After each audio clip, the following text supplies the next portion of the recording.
माझा माझ्या नवऱ्यावर पूर्ण विश्वास आहे, त्याने चोरी केलेली नाहीये. योजना, जरी चेहरा दिसत नसला तरी तो दिनेश आहे हे तू नक्कीच ओळखू शकतेस. आपल्या जवळच्या माणसाला पाठमोर सुद्धा आपण ओळखू शकतो. तुम्हाला मला फसवायचंय. तुम्ही त्याला फसवलं होतं तसं आज मला फसवताय. पण मी नाही फसवणार आहे तुमच्या बोलण्याला. मी चालले पोलीस स्टेशन मध्ये. तुम्ही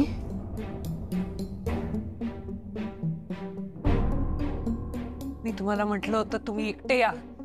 या का आल्या इथे? या का आल्या? नाही योजना, हे बघ, तुम्ही दोघं जेव्हा बोलत होतात तेव्हा मध्ये आले का ग मी? मग आता तरी का आलात? तू शांत हो बरं आधी.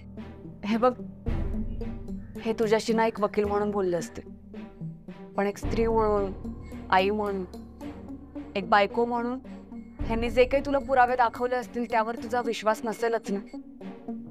तुला ते मान्य नसेलच. नाहीच आहे मला मान्य. कसं असणार? कारण तुझा तुझ्या नवऱ्यावर पूर्ण विश्वास आहे. आता माझंच बघ ना, तू माझ्या नवऱ्यावर इतके मोठे आरोप केलेस तरी माझ्या नवऱ्यावर पूर्ण विश्वास आहे. मला माहितीये माझा नवरा असं काही करणार नाही. हो ना? मग माझा नवरा सुद्धा कधीही चोरी करू शकत नाही. पण केलीये त्याने चोरी. पण योजना, तुझा नवरा ना एक चांगला बाबा आहे, हे तरी मान्य आहे ना तुला? हो, त्याचं माझ्या मुलावर खूप प्रेम आहे आणि तो त्याच्यासाठी काहीही करू शकतो. हे बघ, आता तूच मला म्हणालीस की तुझा नवरा तुझ्या मुलासाठी वाटेल ते करायला तयार आहे. तुझ्या नवऱ्याने चोरी केली आहे, तुझ्या मुलासाठी केली, त्याच्या जीवासाठी केली आहे.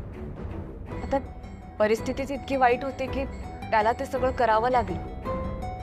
आणि योजना, याच कारणामुळे हे सत्य तर तुला कधी सांगू शकलं नाही. हे बघ, दिनेश वाईट माणूस नाहीये हे मला त्याच दरम्यान कळलं होतं, पण तो दोषी आहे हे पण तितकंच खरं आहे. हे बघ योजना, गुन्हा सिद्ध करणं, गुन्हेगार कोण आहे हे कोर्टासमोर सादर करणं हे माझं काम आहे आणि त्यावेळेला फक्त एक वकील म्हणून मी माझं काम करत होतो. योजना, तुझा राग, तुझा संताप, सुडाची भावना, नवऱ्याला सोडवण्याचे प्रयत्न, हे सगळं कळतंय अगं आम्हाला. पण एक सांगू तुला, तू सुद्धा तीच चूक करतेय जी तुझ्या नवऱ्याने केली. परिस्थितीमुळे तू ही चुकीचं पाऊल उचलतेच ना. तुम्हाला बोलायला सोपं जातंय, पण आम्ही हे भोगतोय. मला नाही कळणार. नाही, सगळं कळतंय, सगळं व्यवस्थित कळतंय. तू काल मला म्हणालीस ना, हे तू जे काही करतेस तुझ्या कुटुंबासाठी करतेस. त्यानंतर ना मी नीट विचार केला आणि माझ्या लक्षात आलं की माझी चिंगी तुझ्या मुलाच्याच वयाची आहे ना. त्याला तू त्याच्या बाबांशिवाय वाढवतेस.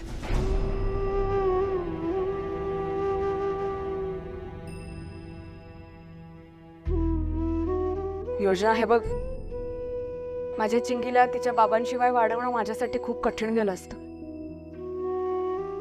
तुला हे सगळं करावं लागतंय ना. तुझ्या नवऱ्याच्या या सगळ्या प्रकरणानंतर तुम्हाला राहतं घर सोडावं लागलं असणार आहे, इथे यावं लागलं असणार आहे. खूप त्रासातून गेली असणार ना तू. आमच्या घरात जे 1 महिन्यापासून चाललंय ना, त्याचा त्रास होतोय आम्हाला. आता नाही भोगू शकत आम्ही, पण तुम्ही हे सगळं वर्षानुवर्ष भोगत आलाय. पण आता जे काही झालं ना, त्यात दोष कोणाचाच नाही, दोष परिस्थितीचा आहे. त्यावेळी अशी परिस्थिती होती की तुझ्या नवऱ्याला चोरी करावी लागली. त्यावेळी अशी परिस्थिती होती की माझ्या नवऱ्याला त्याचं कर्तव्य पार पाडावं लागलं. आणि आता परिस्थिती अशी आहे की आपण सगळेजण एकमेकांसमोर उभे आहोत. तू आज माझ्या मुलीला तिच्या बाबांपासून तोफण्यापासून वाचवलंस ना, तर आम्ही शब्द देतो तुला, तुझ्या मुलाला पोरकं नाही होऊ देणार आम्ही. तुझ्या मुलाला वाढवायला, त्याचं संगोपन करायला, त्याच्या शिक्षणासाठी तुला जी काही मदत लागेल ना ती करायला तयार आहोत आम्ही. बाकी पोलिसात जायचं की नाही, त्यांनी दाखवलेल्या पुराव्यांवर विश्वास ठेवायचा की नाही, हे सगळं तुझ्या हातात आहे. हे पोलिसात गेल्यानंतर आमचं काय आयुष्य असणार आहे ह्याची कल्पना दिली यांनी आम्हाला. अनेक दिवस झाले तू पोलिसात जाऊन काही तक्रार करत नव्हतीस, तेव्हा हे पोलिसात जाऊन मानहानीची तक्रार करणार होते. मीच यांना थांबवलं. हो, कारण आनंदीला असं वाटत होतं की तुला माझ्याकडून फक्त सॉरी वधून घ्यायचं नाहीये, तर त्याही पलीकडे अजून काही हवं आहे. पण त्याही पलीकडे तुझं अजून काहीतरी म्हणणं आहे. आम्हाला तुझं तेच म्हणणं ऐकायचं होतं, तुझी बाजू ऐकून घ्यायची होती. हे बघ, बाईसाठी ना तिची अब्रू खूप महत्वाची असते. आज तू माझ्या नवऱ्यावर एवढे मोठे आरोप करतेस, त्यामागे नक्कीच काहीतरी मोठं कारण असणार आहे हे आम्हाला कळलं होतं अगं. पण इथे येऊन तुला भेटायचं होतं, तुझ्याशी बोलायचं होतं एकदा. तुझं काय म्हणणं आहे ते ऐकून घ्यायचं होतं. ह्यांची बाजू त्यांना तुला सांगायची होती. तुला आता काय करायचंय काय नाही करायचंय हा सर्वस्वी तुझा प्रश्न आहे.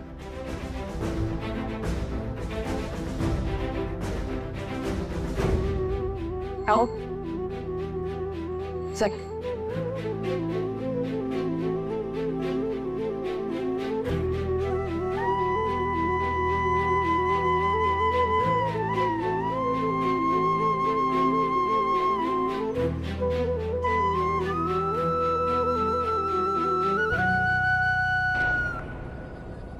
आनंदी, मला नाही आवडलंय. काय? एकतर तू स्वतः आलीस आणि चिंगीला सोबत घेऊन आलीस. कारण त्या योजनाला कळायला हवं. तिच्या मुलाचा विचार करते ना ती, त्याच्या भविष्याचा विचार करते ना ती. मग आपल्या चिंगीचं काय? पण आता संपूर्ण निर्णय आपण योजनावर सोडवले. तिने पोलिसात तक्रार केलीस, मग तर मग लढायचं आपण, तुम्हाला निर्दोष म्हणून सिद्ध करायचं आपण. आणि त्या जर का निकाल योजनाच्याच बाजूने लागला, मग निकाल आपल्याच बाजूने लागणार आणि तुम्ही निर्दोष म्हणूनच सिद्ध व्हाल. आमचा विश्वास आहे तुमच्यावर. आनंदी, मला भीती वाटते की मी आपल्या चिंगीपासून दूर जाईल. तिच्या मनावर त्याचा काय परिणाम होईल. हे बघा, लहान मुलांचं कसं असतं ना, आपल्या आयुष्यात जे काही कोलाहल चालू असेल ना ते तिला बरोबर कळेल.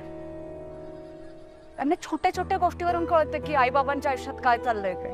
म्हणून मी म्हणतोय की या सगळ्या गोष्टींपासून तिने लांब राहणंच योग्य आहे. ह्या गोष्टीपासून आपण तिला लांब ठेवू शकतो, पण आपण आपल्यापासून लांब ठेवू शकतो का तिला? आपण काय बोलतोय, आपण काय चर्चा करतोय ह्यातनं तिला काहीतरी तर नक्कीच कळत असेल ना.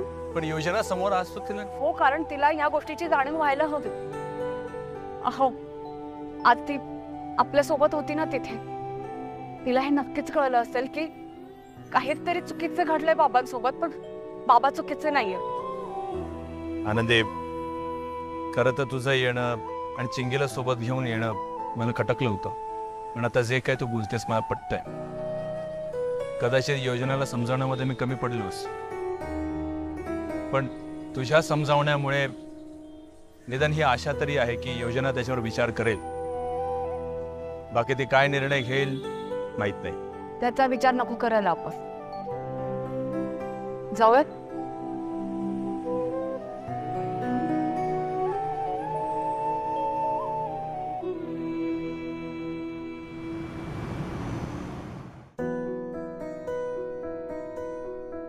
ये. आलात? बसा, मी पाणी आणते. ये चिंकी.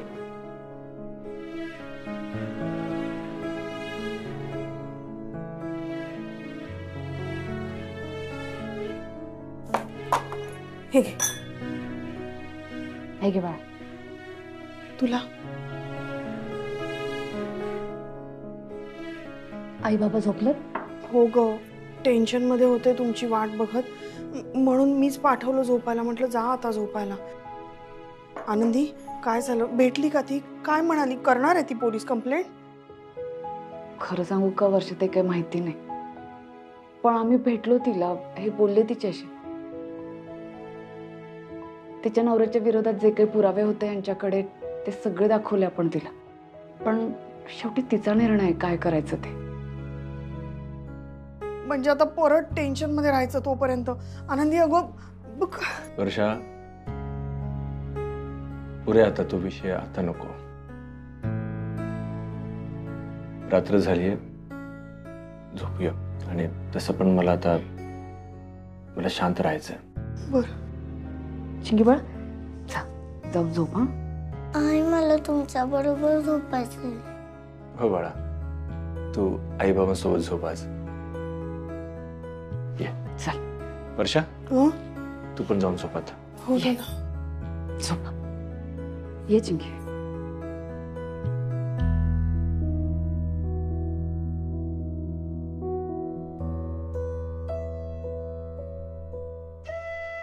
चिंगी, काही नाही झाले बाळ, झोपा बरं. घाबरली येते. असं घाबरायचं नाही. हा बाळा, खरं तर घाबरणारच ना मुलगी. नाजूक मन आहे तिचं. अहो, मला पण खूप भीती वाटते. काही नाही, आम्ही आहोत ना.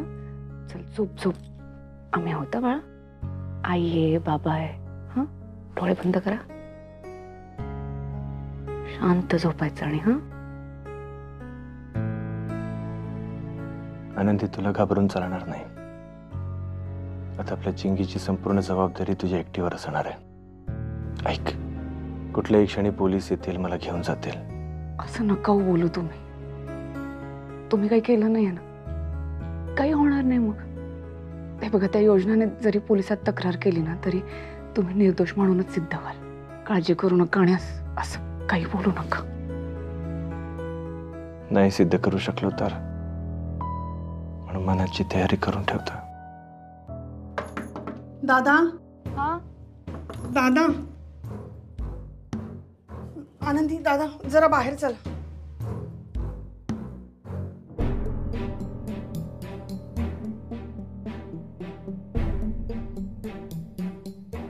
ये दादा, हे बघ ही काय बोलतीये.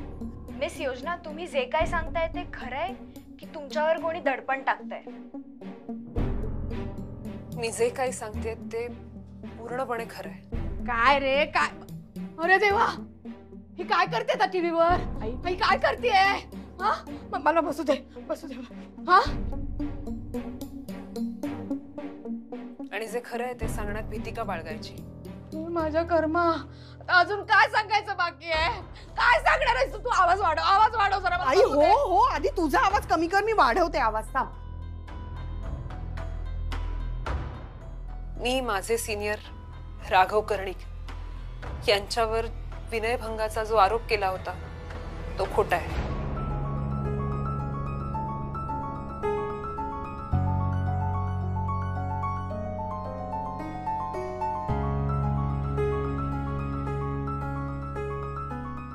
त्यांनी माझ्याबरोबर कुठलंही गैरवर्तन केलेलं नाहीये.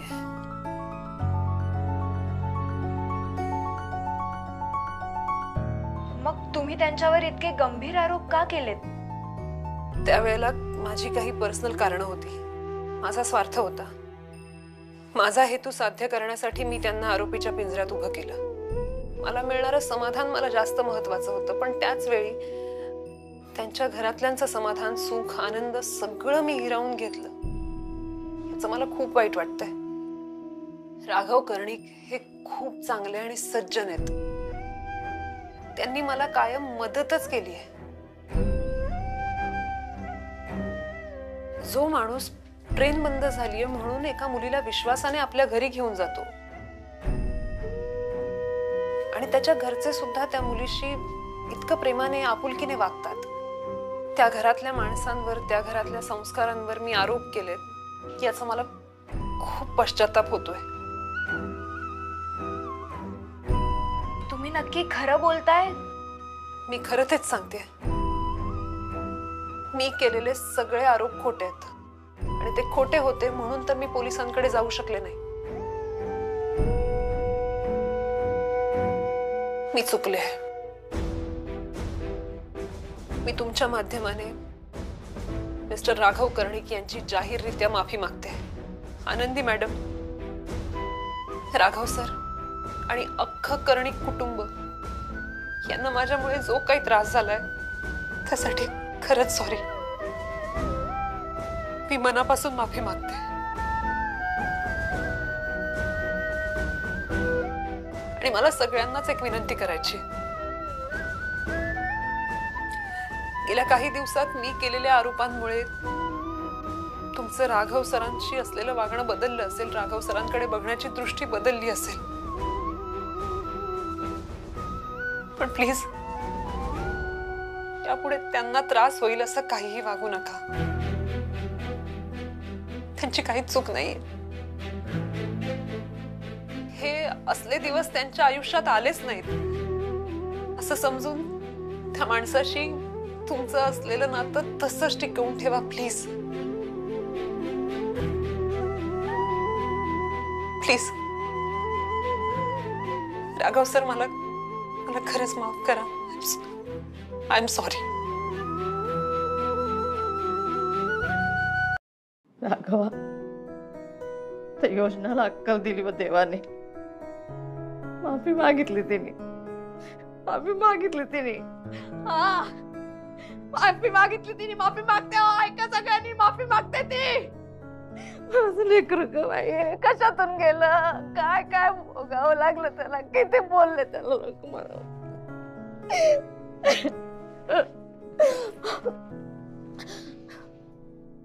टीव्ही कोणी लावला? टीव्ही कोणी लावला? आई, मी लावली केबल. मला खूप टेन्शन आलं होतं अगं की ती योजना आता काय करणार, म्हणून म्हटलं जरा टीव्ही बघितलं तर लक्ष डायव्हर्ट होईल. तर बघते तर काय, ती योजना टीव्हीवर येऊन तिने केलेले आरोप खोटे असं सांगत होती. आई आई आई,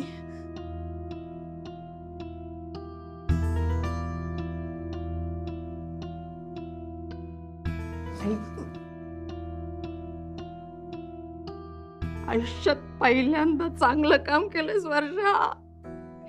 माझं पक्कू, माझं पालू, माझं सोनं, माझं. राघव, अरे टीव्ही लाव लवकर पटकन. त्या मुलीने सगळं खरं कबूल केलंय. बाबा आम्ही नुकतंच बातमी पाहिली आम्ही. देव पावला. अहो देव चांगल्या माणसाच्या बाबतीत कधी वाईट वागूच शकत नाही. राघव दादा, आत्ताच मोबाईल वरची बातमी पाहिली. पटकन टीव्ही लावा. नंदू, सगळ्यांनी बातमी पाहिली. आता सगळ्या जगाला कळणार आहे माझा राघव निर्दोष आहे. आता कुणी काही बोलू दे, थेट उत्तर द्यायचं. नक्की? हो. मग काढ बो भाई. वर्षात पण तेव्हा पुढे साखर ठेवूया. राहू दे, चला चला चला चला सगळं आतमध्ये चला, देवाकडे चला. चला चला चला पटकन या इकडे चला.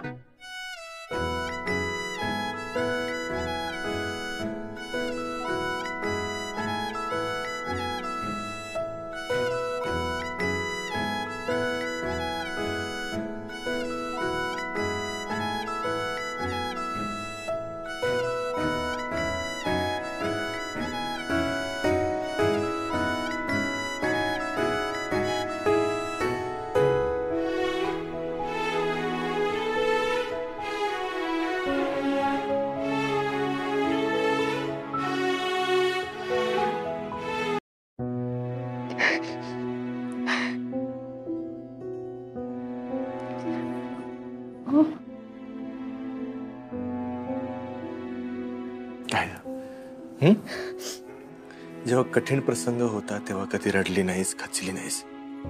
आता रडतेस? रडत नाहीये. सगळं बरं झालं आता, मी कशाला रडू? सगळं नीट होणार आहे आता. सगळे किती खुश आहेत ना. कोणाला काही उत्तर द्यायची गरज नाही आता. सगळेजण चांगलं वागतील तुमच्याशी, सगळ्यांशी. वर्षा त्यांनी पण कोणाला काही उत्तर द्यायची गरज नाही, कोणाचं काही ऐकून घ्यायची गरज नाही. आपली चिंगीपणा तर शाळेत आहे ना पहिल्यासारखं. सगळं नीट होणार. तुम्ही ताठमानेने चालायचं, अजिबात कोणाचं काही ऐकून नाही घ्यायचं आता. सगळं नीट होणार. ऐक, योजनाने हे सगळं मान्य केलं म्हणून हे सगळं झालंय. पण तुम्ही माझ्यावर जो विश्वास दाखवला ना, खास आनंदी तू बायको म्हणून तू माझी साथ कधीच सोडली नाहीस. योजनेने सगळं मान्य केलं ना, ते फक्त तुझ्यामुळे झाले. तुझं ऐकलं तिने.